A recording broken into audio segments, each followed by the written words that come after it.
کتب علیکم اذا حضر احدکم الموت ان ترک خیرا الوصیۃ للوالدین والاقربین بالمعروف حقا علی المتقین ومن بدلہ بعد ما سمعہ فانہ اسمہ علی الذین یبدلونہ ان اللہ سمیع علیم فمن خاف من موص جنفا او اثما فاصلح بینہم فلا اثم علیہ ان اللہ غفور رحیم۔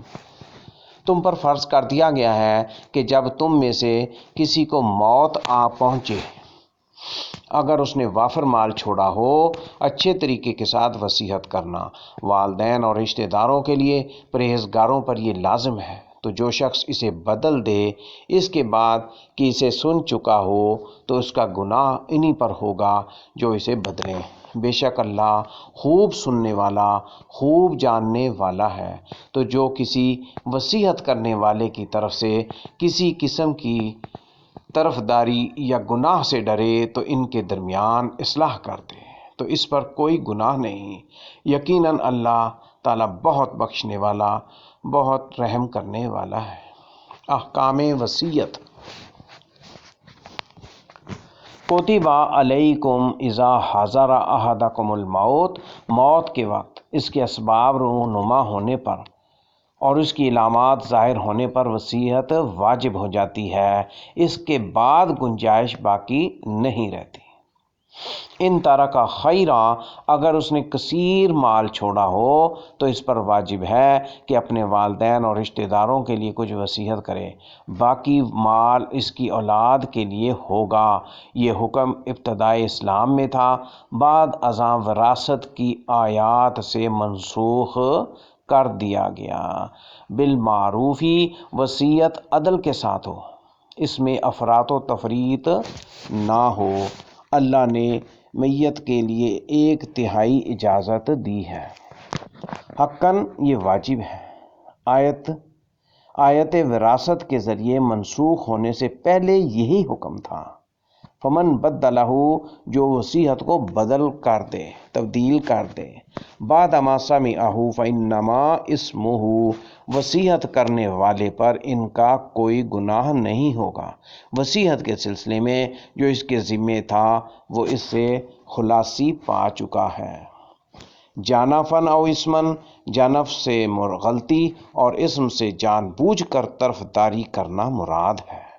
فاصلح بینہم، اللہ کے مقرر کردہ شرعی حکم کے لیے نقصان دہ اور اس کے مخالف امر کو ختم کر دیا جائے تاکہ ورثاء میں وصیت کے سبب سے پیدا ہونے والی مخالفت و اضطراب کے ازالے سے ان میں اصلاح کر دی جائے اور حق کو ثابت رکھا جائے، جیسے غیر وارث کے لیے رشتہ داری کی بنا پر وصیت کرنا۔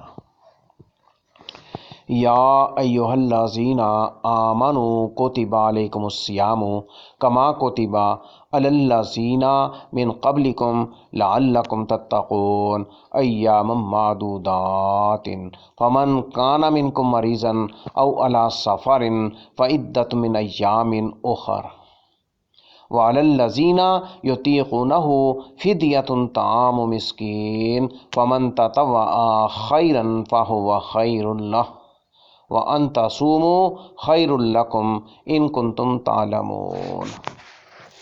ایمان والو، تم پر روزہ رکھنا فرض کیا گیا ہے جیسے تم سے پہلے لوگوں پر فرض کیا گیا تھا، تاکہ تم پرہیزگار بن جاؤ۔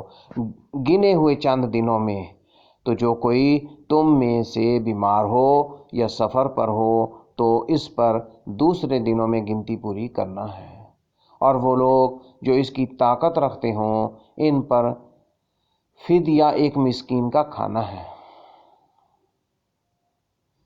پھر جو کوئی خوشی سے کوئی نیکی کرے تو وہ اس کے لیے زیادہ بہتر ہے، اور یہ کہ تم روزہ رکھو تو تمہارے لیے زیادہ بہتر ہے اگر تم جانتے ہو۔ روزے کا مقصد بیان۔ کتب علیکم الصیام، تم پر روزہ فرض کیا گیا ہے، اس سے مراد طلوع فجر سے لے کر غروب آفتاب تک روزہ توڑنے والی اشیاء سے رک جانا ہے، جس میں نیت بھی شامل ہوتی ہے۔ کما کوتبہ جیسے اس نے روزے کو لازمی کیا ہے، علی الذین من قبلکم یہ موسیٰ علیہ السلام اور عیسیٰ علیہ السلام کی امت ہے۔ لعلکم تتقون روزے کی پابندی کرنے سے تم پرہیزگار بن جاؤ گے، کیونکہ وہ نافرمانیوں کے اسباب و محرکات کو کمزور کر دیتا ہے۔ مریض اور مسافر کے لیے روزے کا حکم، اس کا بیان۔ ایام معدودات تم پر معین و معلوم تعداد میں روزے رکھنا فرض کیا گیا ہے۔ یہ دنوں کے کم ہونے کی طرف اشارہ ہے۔ ان ایام سے ماہ رمضان مراد ہے۔ فمن کانا منکم مریضا اگر کوئی روزہ رکھنے کی طاقت نہ رکھتا ہو تو روزہ نہ رکھنا عزیمت ہے، اور اگر تکلیف اور مشقت کے ساتھ روزہ رکھ سکتا ہو تو روزہ نہ رکھنے کی رخصت ہے۔ علی سفرن اس سے نماز قصر کرنے کی یا اس سے زیادہ مسافت مراد ہے۔ فعدۃ جتنے روزے کسی نے چھوڑے ہوں دوسرے دنوں میں اتنے روزے رکھنا اس پر لازم ہے۔ وعلی الذین یطیقونہ اس سے مراد وہ لوگ ہیں جنہیں اس قدر مشقت اٹھانی پڑتی ہو جو ان کے طاقت سے باہر ہو، جیسے انتہائی بوڑھا شخص اور دائمی مریض۔ فدیۃ طعام مسکین چھوڑے ہوئے ہر روزے کے عوض گیہوں یا کھجور یا اس جیسی کوئی چیز فدیہ میں دی جائے یا تیار کھانا دیا جائے جو مسکین کے لیے ایک دن کافی ہو جائے۔ نوٹ: حجازی سا کا وزن 2 کلوگرام 488 گرام 320 ملی گرام ہے تقریباً۔